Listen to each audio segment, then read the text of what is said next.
آج ہر طرف انقلاب کی بات ہوتی ہے، لوگ کہتے ہیں نظام بدلنا چاہیے، معاشرہ بدلنا چاہیے، حالات بدلنے چاہیے، مگر ایک سوال ہے جو اکثر ہم خود سے نہیں پوچھتے ہیں، کیا ہم خود بدلنے کے لیے تیار ہیں؟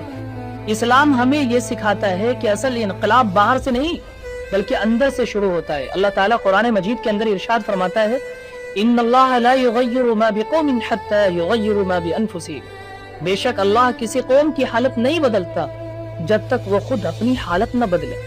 سورۃ الرعد آیت نمبر 11 ہے۔ یعنی اگر ہم چاہتے ہیں کہ معاشرہ بدلے، انصاف آئے اور حالات بہتر ہو تو اس کی پہلی سیڑھی انسان کی اپنی اصلاح ہے۔ دوستو، تاریخ گواہ ہے، جب لوگوں کے کردار بدلے، جب ایمان مضبوط ہوا، جب نیتیں درست ہوئی تو چھوٹی سی جماعت نے بھی دنیا کا نقشہ بدل دیا۔